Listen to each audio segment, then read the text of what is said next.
because Stanaway's leaving Groves, people are saying, oh, now Anton can go to Groves. But Anton and Will Davison, are actually doing a very good job. Anton's always qualifying in the top 10. They put out a stat after Sydney. He's been qualified in the.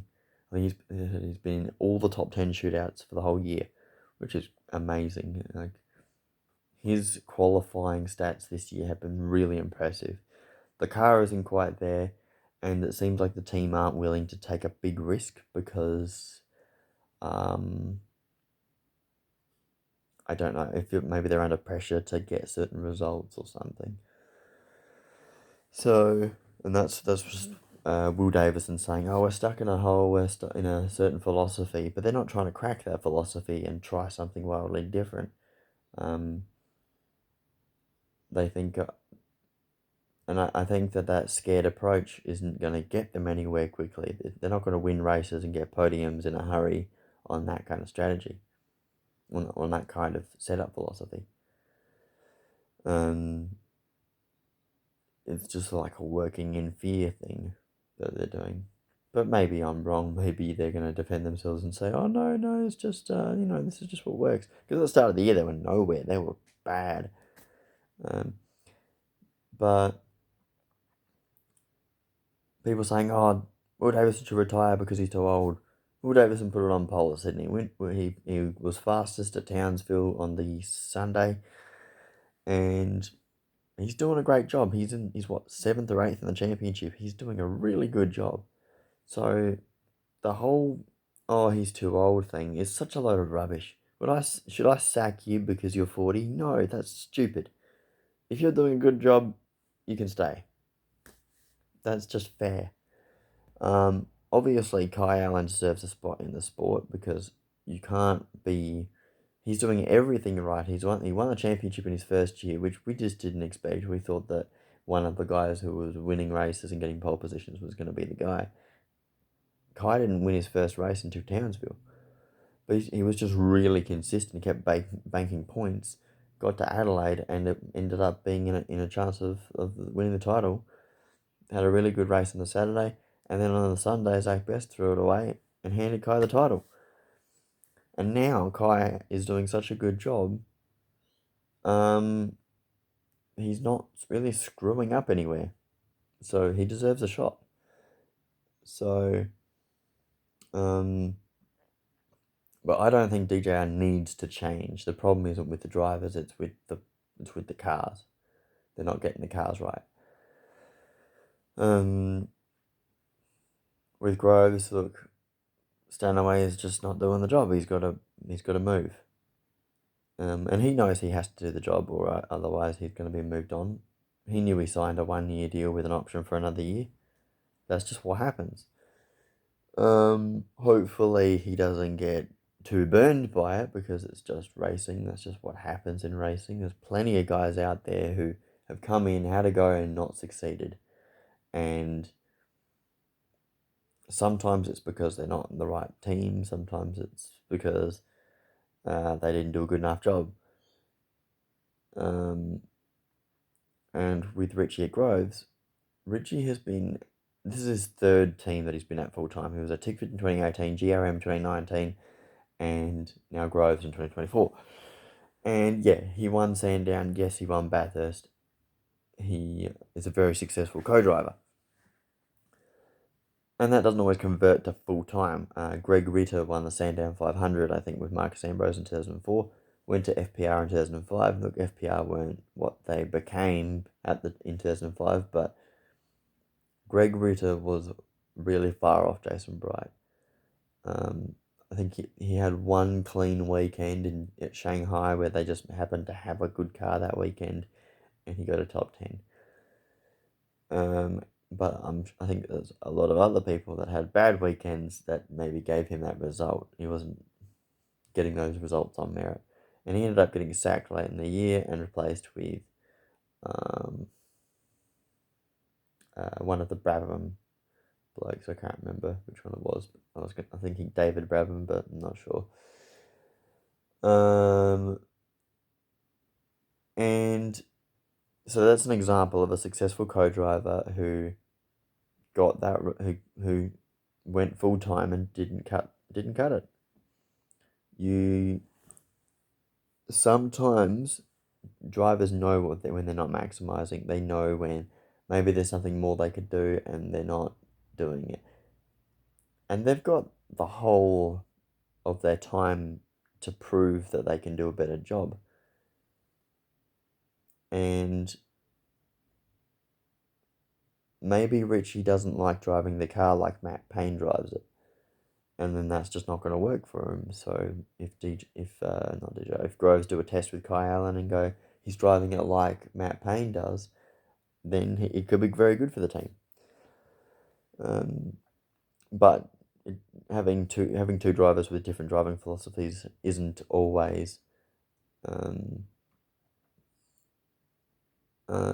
doesn't always mean it's a bad thing. It just means that they have a different way of getting the same result.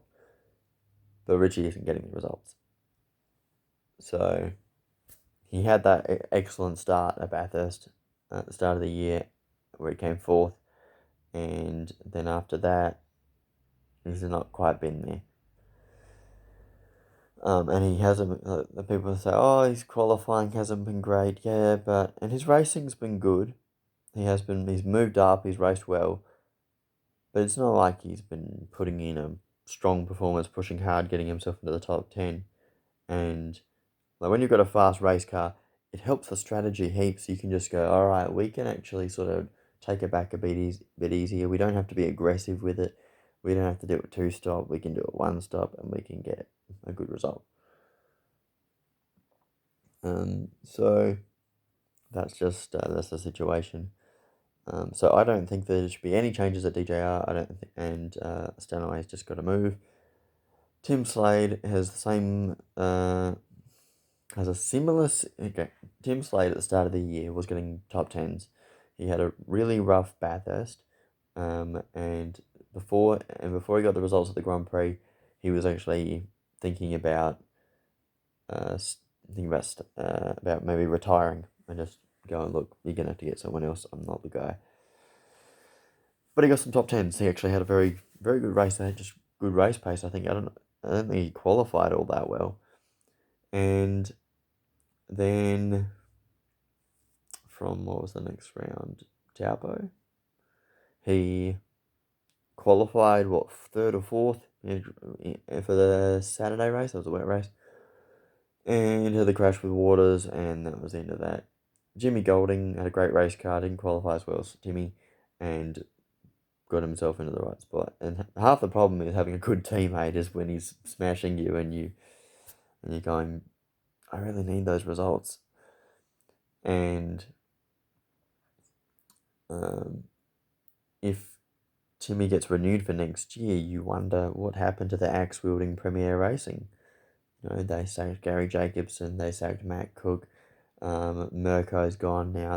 They're not willing to accept half a result. They want the result. And look at Walkinshaw. They got rid of Bryce Forward. They got rid of Nick Percat. Now they got Ryan Wood, and he seems like he's the bee's knees. He's the ticket. Not all the time, but he could get there. And they need to nurture him and encourage him to get there. And so I think the PremiAir could do the same thing. Could they get Brody Kostecki? Would he be the ticket? Brody apparently needs to. He needs a good environment. Everybody needs a good environment. And Brody would want to go to a team that is willing to give him what he wants. He's the 2023 champion. He proved that he can be really, really good when the car's not quite hooked up on race pace. Double pole at Adelaide. So there's that. That's the only changes I actually see for next year is PremiAir and Groves.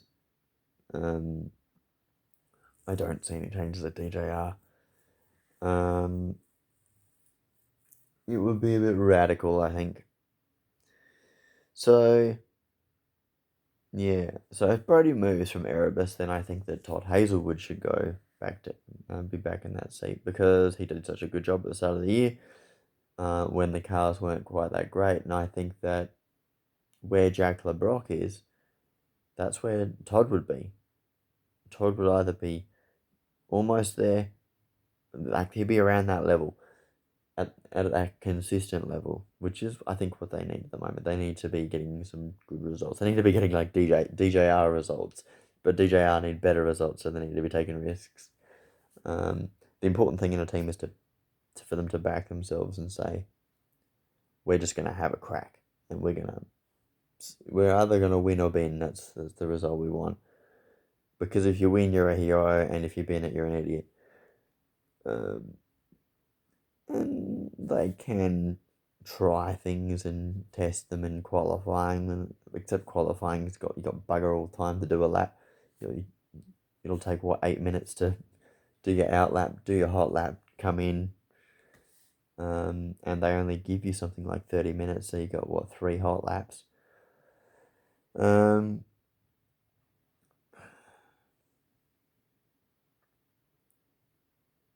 Yeah, off the top of my head, that's what I gotta say.